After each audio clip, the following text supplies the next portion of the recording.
രാഹുൽ മാങ്കൂട്ടത്തിൽ എന്ന നേതാവ് കോൺഗ്രസിനെ സംബന്ധിച്ച് വലിയൊരു തലവേദനയായി എന്നുള്ളത് ശരിവെക്കുകയാണ്. വനിതാ MLA അടക്കമുള്ളവർ ഇപ്പോൾ പരസ്യ പ്രസ്താവനയാണ്, രാഷ്ട്രീയം നിർത്തി പോണം, 1 മിനിറ്റ് മുമ്പ് രാജിവെക്കാൻ പറ്റുമെങ്കിൽ അത്രയും നല്ലത് എന്നുള്ള രീതിയിലൊക്കെയാണ് MLA പ്രതികരിച്ചിട്ടുള്ളത്.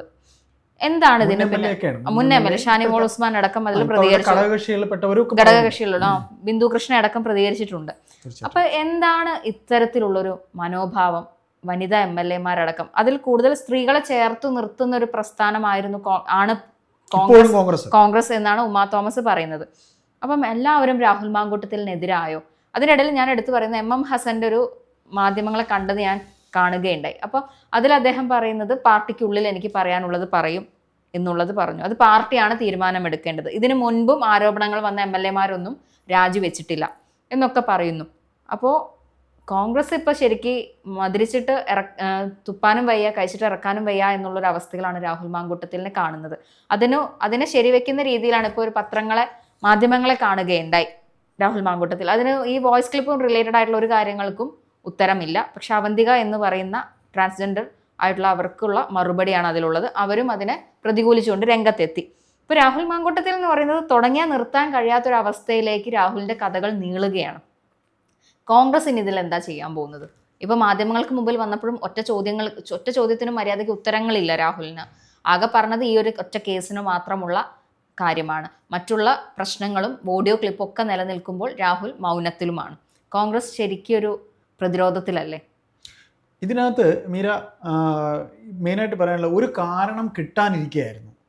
ഈ രാഹുലിനെ സംബന്ധിച്ച്, രാഹുൽ മാങ്കൂട്ടം എന്ന നേതാവിനെ സംബന്ധിച്ച് ഒരു കാരണം കിട്ടാനിരിക്കുകയായിരുന്നു എല്ലാവരും കൂടെ പറയാനായിട്ട്. അപ്പോൾ അതിൽ ഇന്നിപ്പോൾ വനിതാ നേതാക്കൾ പറഞ്ഞു എന്ന് നമ്മൾ പറയുമ്പോൾ, വനിതാ നേതാക്കൾ ഇന്നലെ ആരും പറഞ്ഞിട്ടുണ്ടായിരുന്നില്ല. മുതിർന്ന നേതാക്കൾ ഇന്നലെ സപ്പോർട്ട് ചെയ്ത് സംസാരിച്ചവരൊക്കെ തന്നെ ഇന്ന് സപ്പോർട്ടിങ് മാറ്റിയിട്ടുണ്ട്. കെ മുരളീധരൻ്റെ പ്രസ്താവന വന്നിട്ടുണ്ട്. അദ്ദേഹം പറയുന്നത് ഇന്നലെ ആദ്യം കേട്ട ശബ്ദശകലത്തിൻ്റെ ബാക്കി കേട്ട് കഴിഞ്ഞപ്പോൾ എന്ത് പറഞ്ഞണമെന്ന് മനസ്സിലാകുന്നില്ല എന്ന് പറയുന്നുണ്ട്. പിന്നെ ബാക്കി മതിൽ ചാടും ആ രീതിയിലാണ് കെ മുരളീധരൻ പ്രതികരിച്ചത്. അല്ല, ഇതിനകത്ത് ഒരു കാര്യം എന്ന് വെച്ചാൽ, ഒന്ന് VD സതീശൻ്റെ സ്റ്റാൻഡ് ഇതിനകത്ത് വളരെ വലിയൊരു ഘടകമാണ്. സതീശൻ പറഞ്ഞിരിക്കുന്നത് രാജിവെക്കണം എന്ന് തന്നെയാണ്. സതീശൻ്റെ ഒപ്പം നിന്നിരുന്ന ഒരു നേതാവ് എന്ന രീതിയിൽ തന്നെയായിരുന്നു സതീശൻ ഇതുവരെ അദ്ദേഹത്തിന് കൂടെ നിർത്തിയത്.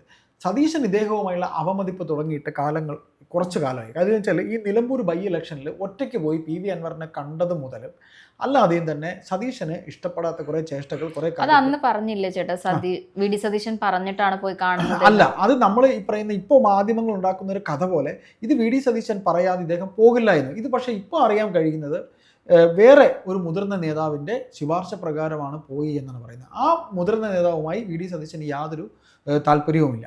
ഇവ അതെ, അങ്ങനെ പറയുന്നുണ്ട്. പാലക്കാട് ഇലക്ഷൻ വന്നപ്പോൾ, പാലക്കാട് ബൈ ഇലക്ഷൻ വരുന്ന സമയത്ത് ഡോക്ടർ സരിനെ സ്ഥാനാർത്ഥിയാക്കണം എന്ന് തന്നെ ആയിരുന്നു KPCCയുടെ തീരുമാനം. KPCC പ്രസിഡന്റ് സുധാകരൻ അങ്ങനെ ഒരു അന്ന് സുധാകരനായിരുന്നു അങ്ങനെ ഒരു താല്പര്യം ഉണ്ടായിരുന്നു. സുധാകരന്റെ ആ താല്പര്യത്തിനെ ഖണ്ഡിച്ചത് ആരാണ്? ഈ VD സതീശനാണ്. അങ്ങനെ അവിടെ മുതൽ തന്നെ അല്ല, അത് ആർക്ക് വേണ്ടി എന്ന് കൂടെ നമ്മൾ പറയണം. ആർക്ക് വേണ്ടി? ഇയാൾക്ക് വേണ്ടി, ഈ രാഹുൽ മാങ്കൂട്ടത്തിന് വേണ്ടി. ഷാഫി പറമ്പിലിനെ ഒറ്റപ്പെടുത്തുന്നുണ്ട് ഇപ്പൊ പാർട്ടി. ഷാഫി മാത്രമാണ് രാഹുലിനെ സപ്പോർട്ട് ചെയ്ത് സംസാരിക്കുന്നത് എന്ന ആക്ഷേപവും നിലനിൽക്കുന്നുണ്ട്. അങ്ങനെ ചെയ്യാൻ കഴിയൂ? എന്താ പറയുന്നത്? ഒരു ചേട്ടൻ അനിയൻ ബന്ധത്തിൽ ഷാഫിക്ക് അറിയാം, ഇയാളുടെ സർവ്വപോക്രത്തനങ്ങളും അറിയാം.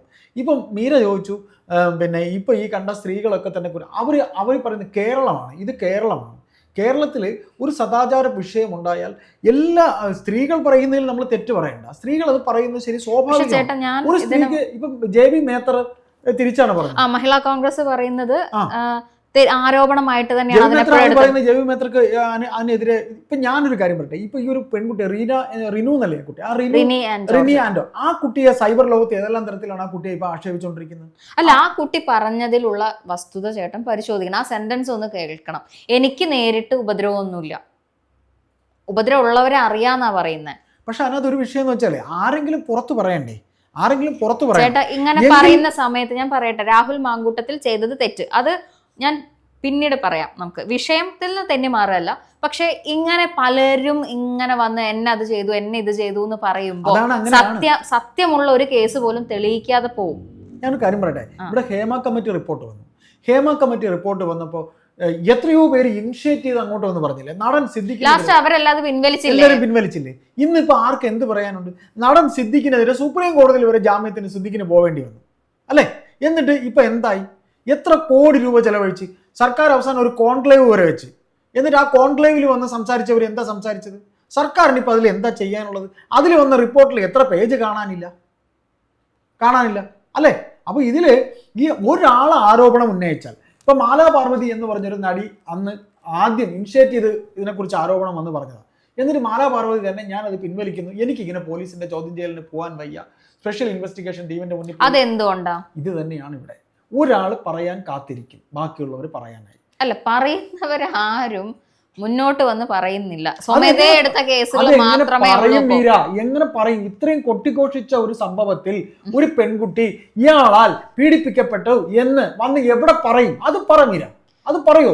ഞാൻ ചോദിച്ചോട്ടെ, നിയമം ഇത്രയും വളർന്നു, സ്ത്രീകൾക്ക് അനുകൂലമാണ് എന്ന് ചേട്ടൻ അടക്കമുള്ളവർ പറയും. എനിക്ക് അതിനോട് യോജിപ്പില്ല. ഞാൻ പറയട്ടെ, എനിക്ക് സ്ത്രീകൾക്ക് അനുകൂലമായ നിയമങ്ങൾ മാത്രമേ ഇപ്പൊ നിലവിലുള്ളൂ എന്നൊന്നും പറയുമായിരിക്കും. ഞാൻ മാത്രമല്ല, ലോകത്തെ ഇപ്പൊ സാമൂഹ്യ മാധ്യമത്തിലാണ് ഞാനും മീരയും ജോലി ചെയ്യുന്നത്. സാമൂഹ്യ മാധ്യമങ്ങളിൽ തന്നെ എത്ര മീരമാര് ഇതിനെ എതിർത്ത് സംസാരിക്കും? ഈ പുരുഷത്തിനെ ഇങ്ങനെ കുറ്റം പറയരുത്. ഒരിക്കലും ഇല്ല മീര. അല്ല, ഞാൻ കുറ്റം പറയരുത് ഒന്നുമല്ല പറയുന്നത്. സ്ത്രീകൾ അനുകൂലിക്കുന്ന നിയമം സ്ത്രീകൾ തന്നെ നശിപ്പിക്കും. ഇപ്പൊ ഒരു കേസായിട്ട് ഇപ്പൊ ഞാൻ പറയാണ്, ഇപ്പൊ ഇങ്ങനെ ഒരു ആരോപണമുണ്ട്, രാഹുൽ മാങ്കൂട്ടത്തിൽ ഒരു കുട്ടിയെ പീഡിപ്പിച്ചു, അല്ലെങ്കിൽ വിവാഹ വാഗ്ദാനം നൽകി ലൈംഗികമായി ഉപയോഗിച്ചു, എന്നിട്ട് ഒഴിഞ്ഞു മാറി. അപ്പൊ അവിടെ വാഗ്ദാനം, അത് കേസായി. ഈ കുട്ടി വന്ന് സ്റ്റേഷനിൽ പറയും, എന്നോട് ഇങ്ങനെ പറഞ്ഞു. പോലീസുകാർ എന്താ ചെയ്യാം? പണ്ടൊക്കെ ആയിരുന്നെങ്കിൽ വിളിപ്പിക്കുകയോ അന്വേഷിക്കുകയോ അങ്ങനെയുള്ള കാര്യങ്ങൾ, FIR മറ്റു കാര്യങ്ങളൊക്കെ പോവുമായിരിക്കും. പക്ഷെ ഇപ്പൊ എന്താ നടക്കുന്നത്? അതിനെ വസ്തുത പരിശോധിക്കുന്നത് ഇപ്പൊ മാധ്യമങ്ങളാണ്. ഒരു പരാതി പോലും ഇല്ല. രാഹുൽ മാങ്കൂട്ടം മാത്രമല്ല കോൺഗ്രസ് ഉള്ളത്. സൂര്യനെല്ലി കേസിൽ പ്രതിയായിരുന്ന PJ കുര്യൻ വരെ ഈ കോൺഗ്രസ് പാർട്ടിയിലുണ്ട് അല്ലേ? അത് അവരത് ചിന്തിക്കാത്തത് എത്രയോ ഭയങ്കരമായ സ്ഫോടനം ഉണ്ടായൊരു കേസാണ് സൂര്യനെല്ലി കേസ്. ആ സൂര്യനെല്ലി കേസിൽ PJ കുര്യൻ പ്രതിയായില്ലേ? അദ്ദേഹം സജീവ രാഷ്ട്രീയത്തിൽ ഉണ്ടായിരുന്നില്ലേ? ഇപ്പോഴദ്ദേഹം ഇല്ലേ? ഇപ്പൊ അദ്ദേഹം ഡൽഹിയിൽ നിന്ന് എല്ലാം കഴിഞ്ഞിട്ട് അദ്ദേഹം വീട്ടിൽ വന്നിരിക്കുകയല്ലേ? അന്ന് ഉണ്ടായ ഭൂകമ്പത്തിനോളം തന്നെ വലിയ ഭൂകമ്പമൊന്നും അല്ലല്ലോ ഇത്. ഒരു വ്യക്തിയുടെ രാഷ്ട്രീയ കാലാവസ്ഥ അല്ല ഇന്ന്. അല്ല, അത് സത്യമാണ്. അന്ന് ഇത്ര ചർച്ചകളില്ല, അതെ, അലേർട്ട് അല്ല. പിന്നെന്ന് പറഞ്ഞാല് അന്ന് ലിമിറ്റഡ് ആണ്. ഇന്ന് അതല്ല, ഇതല്ല ഓപ്ഷൻ. എനിക്ക് എന്ത് കേൾക്കണം എന്ന് തീരുമാനിക്കുന്ന മീഡിയാസ് ഉണ്ട്. എനിക്കിത് കേട്ടാൽ മതി, അത് വെച്ചാൽ അത് കാണാൻ കഴിയുന്ന രീതിയിലേക്ക് മാധ്യമങ്ങൾ മാറി. പിന്നെ വേറൊരു കാര്യം, ഇന്നത്തെ മീഡിയ എന്ന് പറയുന്നത് കോടതിയെക്കാളും അപ്പുറമാണ്. ഇവർ തന്നെയാണ് വിചാരണ ചെയ്യുന്നത്, ഇവർ തന്നെയാണ് എൻ്റെ അന്തിമ വിധി കൽപ്പിക്കുന്നത്, ഇവർ അതിന്റെ പിറകെ നിൽക്കും. അല്ല, അതുകൊണ്ടാണ് ഈ പ്രശ്നം പരിഹരിക്കപ്പെടാത്തത്. ഇതെങ്ങനെയെല്ലാം പരിഹരിക്കാം എന്നുള്ളതോ അല്ലെങ്കിൽ ഇതിനൊരു സൊല്യൂഷൻ കാണാനോ ഒരാൾക്കും താല്പര്യമില്ല. രാഹുൽ രാജിവെക്കണം. മാധ്യമങ്ങളിൽ വരുന്ന വാർത്തകൾ തന്നെ നോക്കുക. രാഹുൽ രാജിവെച്ച് പുറത്തു പോകണം. രാഹുൽ MLA സ്ഥാനം രാജിവെക്കണം. കോൺഗ്രസ് സംരക്ഷിക്കരുത്. രാഹുലിനെ കോൺഗ്രസ് സംരക്ഷിക്കാതിരുന്നാൽ ഈ കുട്ടിക്ക് ഏറ്റ ആഘാതം മാറുമോ? ഈ സ്ത്രീക്കുണ്ടായ ആഘാതം മാറുമോ? അതല്ലേ സമൂഹം ചർച്ച ചെയ്യേണ്ടത്? തീർച്ചയായിട്ടും ആ കുട്ടിക്കുണ്ടായ മാനസികാഘാതം മാറില്ല. കോൺഗ്രസ് രാഹുലിനെ പിടിച്ച് പുറത്താക്കിയാലോ MLA സ്ഥാനം രാഹുൽ രാജിവെച്ചാലോ ഈ സ്ത്രീക്ക് അനുഭവം. അതാണ് ഞാൻ പറഞ്ഞത്. ഇങ്ങനെയുള്ളത് ഇത് സത്യമാണെങ്കിൽ ആ കുട്ടിക്ക് കിട്ടേണ്ട നീതി നഷ്ടപ്പെടുത്തുന്ന രീതിയിലേക്ക് കാര്യങ്ങൾ മാറുന്നുണ്ട്.